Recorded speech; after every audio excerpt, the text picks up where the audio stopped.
ไปเหียนวิสาผู้นางเคยเว้าบ่เปลี่ยน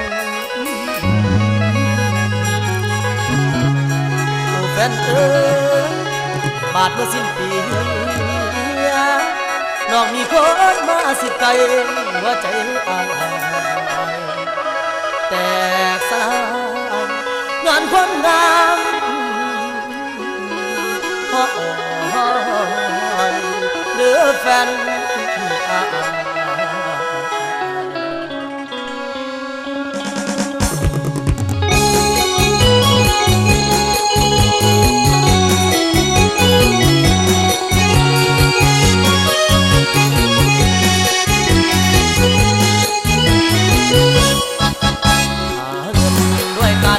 ยส่งเสริมกำแพงไว้เจ้าได้เรียนต่อสิ่งที่หวังคือเจ้าโตโมสอนอายก็ตั้งตารอตายังขาดเธอทุกอย่างให้บ่ได้เสียดายตั้งอกตั้งใจหาเงินส่งเสริมบ่ขาดคิดว่าน้องนี้จะดีคอยอายดังสักเมื่อน้องมาดีใจดวงนี้เรื่องมีแล้วสิ้นจอดย้ำให้ได้ที่พบพอยังทางเฝ้าแต่คิดว่าบอกเพียงแต่ทันสิเป็นผัวมาทำเพียงแล้วน้องแฟนเขาว่ามันคำเอาเจ้าบอกผู้สาวลืมผู้บ่าวขายแยงส่งเสริมแก้มแดงให้เจ้าตกปริญญาคนสุดท้ายอายเป็นหนูหลอกอยากเลี้ยงหนูเขาสร้างมาทำลายหัวใจทางแท้แต่ตอนอยู่บ้านนาหมุดทางไขว่คว้าน้องมาเพียงกายจบศึกษาเพียงแต่สั้นทั่วไปมันบ่มีความหมายอยากปริญญาไปทางมาก็เหี่ยวร่างเบิ่งสิ่งเก่าตัวอายทำแย่เจ้ามาหาใครกันรถกลับห่างเดี๋ยวหอบส่งคนบัดรถปีแล้วถึงไล่ที่ไปใส่เก่งใครคนโลหลอกคนโตเลยคือจำพวกคนที่กาหมดปัญญาไว้ลูกสิเอาเท่าไว้คืนไอ้สั้นเขาสุดเสื่อมสมหวังหากเขาสั่งย้ำให้ไว้เพื่อหาอาย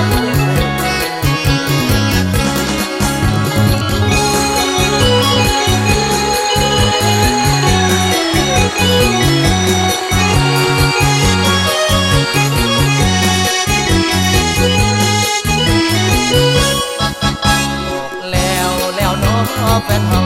ว่ามันคำเอาเจ้าบอกผู้สาวลืมผู้บ่าวขายแยงส่งเสริมแก้มแดงให้เจ้าตกปริญญา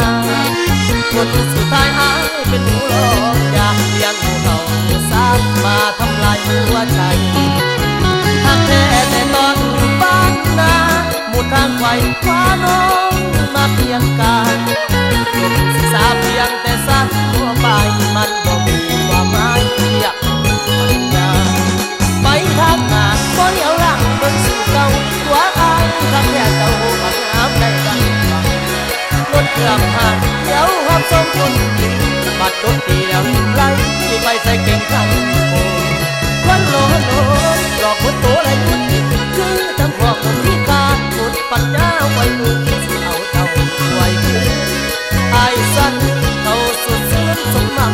หากเขาสั่งย้ำให้ไว้เพื่อหาอาย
เจ้าต้องขายน้ำมันเอาเงินมาเงาจุนผู้บ่าวน้อยตามมาว่าเว่าเจ้าก็บ่ยอมฟังว่าบ่เป็นหยังสนุกเฮฮาแต่ใจบ่มีเบาหูสายามนอนหลับตาใส่วิจารณญาณคนเบิดบ้านเขากันไปทั่วว่าจวกนอกตัวน้ำหัวผู้บ่าวแม่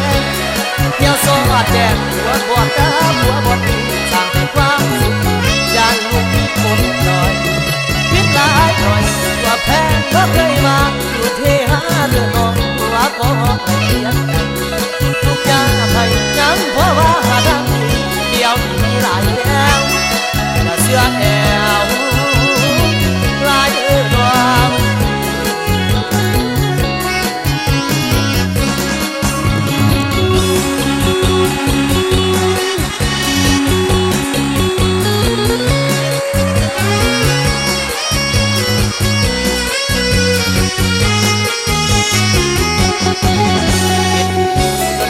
พอสมควรย้อนยามาปวดจักหน่อยต้องเสียสูญอีกพอดนเจ้าต้องขายน้ำมันเอาเงินมาเงาจุนผู้บ่าวน้อยตามมาว่าเว่าเจ้าก็บ่ยอมฟังว่าบ่เป็นหยังสนุกเฮฮาแต่ใจบ่มีเบาหูสายามนอนหลับตาใส่วิจารณญาณคนเบิดบ้านเขากันไปทั่วว่าจวกนอกตัวน้ำหัวผู้บ่าวแม่เที่ยวโซ่แจงหัวบอดตาหัวบอดดีสร้างแต่ความสุขยานลูกคนหน่อยพิษหลายหน่อยว่าแพงก็เคยมาอยู่เทหาเรื่องน้องว่าขอให้เลี้ยงกันทุกอย่างให้ยังเพราะว่าหาดังเดียวนี้หลายแล้วอย่าเชื่อแอ